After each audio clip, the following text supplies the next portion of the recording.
Hai. Perkenalkan, ini Rido. Dia adalah seorang mahasiswa dari STKIP Pasundan. Psst.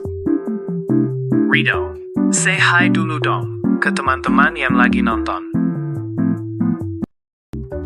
Halo semuanya, salam kenal, saya Rido. Nah Rido, sebagai mahasiswa yang kritis, kamu tahu nggak sih seberapa pentingnya data pribadi kamu? Dan tahu nggak, kalau ada hak-hak penting, serta kewajiban besar sebagai warga negara yang melekat di balik data identitasmu itu? Wah, apa aja tuh? Kalau KTP sama KK, saya tahu. Tapi kalau sampai ada hak dan kewajiban mendalam di baliknya, emang apa hubungannya ya?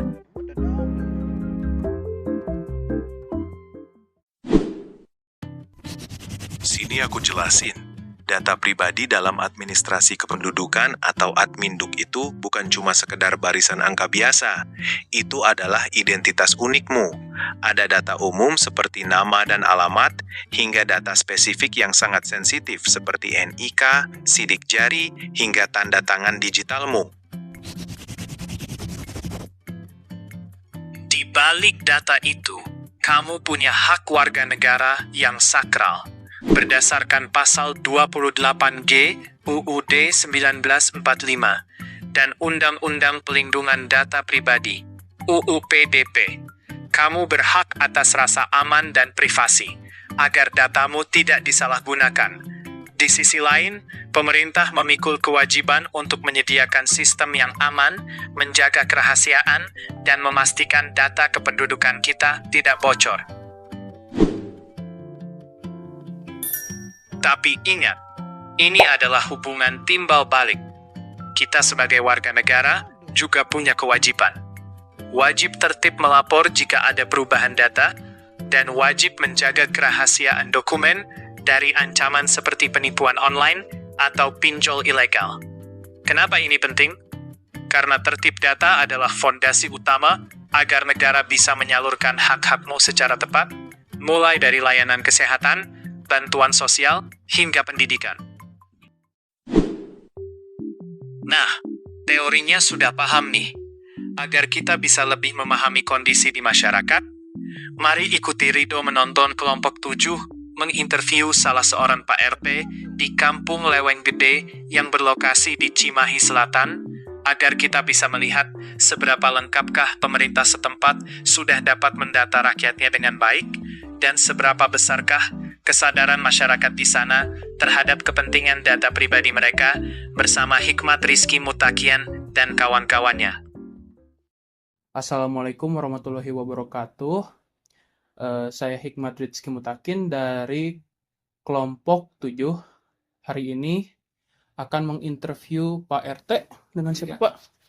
Pak Kusnadi, Pak Kusnadi RT 04 RW 27. Oke, terima kasih ya Pak. Ya. Sudah meluangkan waktunya hari ini untuk menginterview dengan saya.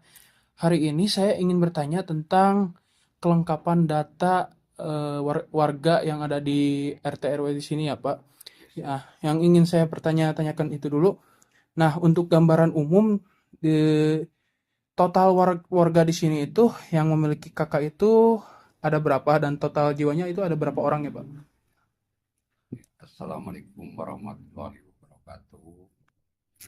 Saya selaku RT 04 RW 27 dengan ada pertanyaan dari warga saya mengenai kakak sama banyak warga. Di saat ini, bulan ini, kemarin udah mendata ulang. Kemarin itu Pak RT itu mengundang statistik. Ya. Kakak itu ada 72 per 72 kakak. Kalau banyaknya warga 210 orang. Oke. Tapi Pak RT ini baru statistikkan ada yang ngontrak, Ya. bisa pindah, bisa berubah. Dan walaupun bulan ini mah hanya segitu. Oke. Nah, kita lanjut ke pertanyaan yang selanjutnya ya Pak. Ya, siap. Nah, untuk pertanyaan yang selanjutnya itu, secara umum ya Pak, di lingkungan RT RW di sini, apakah warga dewasa sudah memiliki 100% memiliki KTP dan KK yang aktif? Kira-kira ada berapa orang atau datanya masih ada yang bermasalah, Pak? Alhamdulillah sekarang ini data-data itu konkret, nggak ada masalah di RT 4 ini ya. Ya. Tapi emang kalau dibilang 100% itu nggak mungkin. Soalnya masih ada yang sekolah, belum punya KTP, tapi umur udah mencukupi 17 tahun. Tapi ya mudah-mudahan lah bukan ada masalah kendalanya itu aja gitu. Menurut Pak RT itu. Yang kalau udah yang kerja-kerja semua udah konkret lah. Untuk angka kasarnya paling berapa, Pak? Angka kasar. Kalau angka kasarnya sekarang kalau udah yang punya itu 69. 69. Kalau itu semuanya sebenarnya ya 72 tadi kata Pak RT. Tapi ya masih KTP sementara lah gitu. Oke, makasih ya, Pak. Ya, Langsung ke pertanyaan selanjutnya. Nah, kira-kira kalau anak-anak di sini itu sudah dibuatkan akte kelahiran belum, Pak? Atau masih ada yang belum punya? kalau dibilang semua itu nggak mungkin. Masih ada juga anak itu belum punya akte kelahiran. Dikarenakan apa? Nikahnya kan nikah siri, jadi Iya, dipersulit. iya, Nah, di situ emang ada di RT inilah beberapa lah. Paling kalau nggak salah mah 3 orang lah di situ. iya. Nah, kita lanjut ke pertanyaan selanjutnya. Ya. Nah, kalau di lingkungan di sini ya, Pak, untuk dokumen buku nikah sama surat nikah itu ada beberapa yang sudah resmi ya? Atau masih beberapa yang nikah siri atau terkenakan kendali administrasi, Pak? Nah, di sini menjadi kalau menurut Pak RT udah penyesuaiannya ke warga itu sebenarnya 90% itu udah nikah resmi, Oke. tapi 10%-nya lagi ada nikah siri. Dikarenakan kendala apa? Nggak punya uang, nggak punya dana lah, Iya. gitu. Jadi sementara itu. Paling untuk angka kasarnya ya, Pak, yang sudah menikah secara resmi itu dari 72 orang yang tadi Bapak sebut, paling ada berapa, Pak, yang sudah menikah resmi? 68, 68. iya, Sudah banyak ya, Pak. ya udah banyak. Nah, langsung ke kendala warga nih, Pak. Paling kendala utama dari warga yang dokumennya belum belum lengkap itu apa? Kebanyak, Dan kenapa mereka itu belum melengkapi dokumen-dokumen mereka itu? ya tadi kata Pak RT bilang, satu masalah biaya, ya. Ya. Dua, dia kan bekerja jadi nggak ada waktu. Nah, kendalanya sama Pak RT dibilang itu tapi ada niat mau bikin. Ya. Tapi setidaknya sudah lengkap ya, Pak, sebagian besar. Ya, udah lengkap. Oke. Nah, kalau ada gak warga-warga yang pernah kesusahan dapat bantuan sosial gitu, Pak, dikarenakan datanya seperti kakak tidak lengkap atau tidak sinkron, Pak?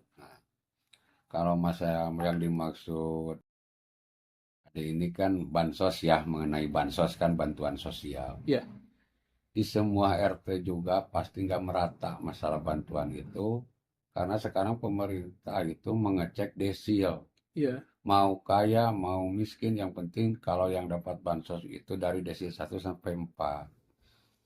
Tapi kalau yang miskin dicek desil 6 sampai 10 itu nggak mungkin dapat. Jadi pemerintah itu ada aturannya lah. ya, Ya, ya, walaupun miskin tapi dicek desil yang nggak mungkin dapat. ya. Gitu kata Pak RT. Yang kebanyakan yang dapat itu desil 1 sampai 4 gitu, Oke. dapat bantuan. Nah, langsung kita ke pertanyaan selanjutnya tentang BPJS nih, Pak. Apakah pernah ada yang terhambat dikarenakan NIK sama KTP-nya itu ada masalah atau belum pernah, Pak? Selama saya menjabat, alhamdulillah belum pernah. Soalnya ya pemerintah itu memudahkan. Ya, Sekarang emang aturannya gitu, BPJS nggak aktif, tapi kalau udah sakit dibawa langsung aktif. Soalnya Pak RT udah beberapa bawa gitu, nggak punya juga langsung dibikinin langsung aktif BPJS gitu, gitu. Nah, kalau secara angka kasarnya ya Pak, kalau warga di sini yang sudah memiliki BPJS aktif itu berapa Pak kalau di sini? Nah, ya rata-rata hampir adalah 50 orang lah. 50 orang. Nah, tapi kan beda-beda apa? Beda-beda angkatan. Iya. BPJS itu kan ada angkatan 1, 2, sampai 3 Oke. gitu. Terus ada yang gratis, ada bayar sendiri Oke. gitu. Tapi setidaknya sudah pada aktif ya Pak? Ya udah pada aktif. Oke. Sekarang itu pasti aktif semua lah. Nah, terus kalau tentang anak-anak ya Pak, yang mau orang tua itu kan sebagian besar sudah mau mendaftarkan anaknya masuk sekolah. Nah, apakah di lingkungan sini itu banyak yang masih memiliki permasalahan gitu karena akte kelahirannya tidak lengkap atau kakaknya yang bermasalah gitu Pak? Menurut Pak RT emang nggak mungkin lah kalau akte sama kakak ada bermasalah. Soalnya kan masuk TK PAUD itu kan udah lengkap berarti kan ya. Ya. Kakak sama itu nggak mungkin nggak lengkap.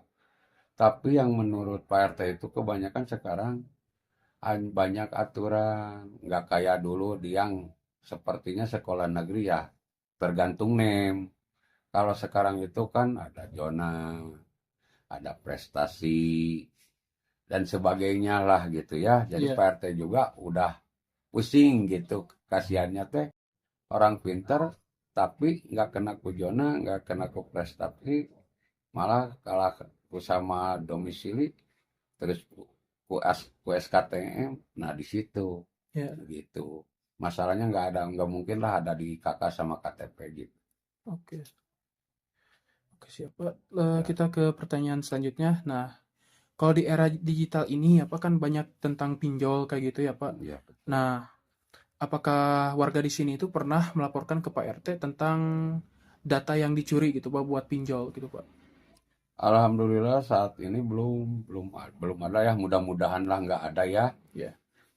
Pak RT belum mendengar, padahal efek kan jemput bola terus setiap takutnya ada kejadian ini, tapi selama menjabat ini belum pernah ngedengar gitu. Oke. Alhamdulillah lah belum.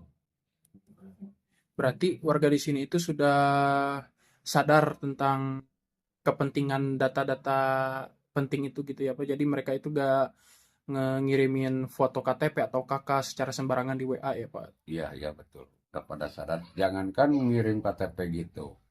Warga RT 4 itu baik-baik semua. Kalau apa-apa ada pengontrolan ke masyarakat, kalau nggak dibarengan sama Pak RT pasti menolak. Nah di situ. Berarti alhamdulillah semua warga sudah lumayan teredukasi tentang kepentingan data pribadi ya Pak. Betul. Nah, paling pertanyaan terakhir ya Pak, tentang hak dan kewajiban seorang warga. Kalau menurut Bapak pemerintah itu wajib gak untuk melindungi data pribadi warganya gitu? Pemerintah itu sebenarnya wajib. Tapi banyak juga yang lebih pintar kan, sepertinya data-data di penipuan, nggak tahu apa-apanya, dia bilang itu. Tapi kan butuh proses lah gitu ya pemerintah. Sebenarnya ya intinya mah kata Pak RT ya wajib. Oke. Gitu. Siap. Paling segitu ya Pak atas pertanyaannya. Terima kasih atas waktunya ya Pak. Ya sama-sama. Mudah-mudahan lancar ya Jang ya. Sehat walafiat ya. Amin.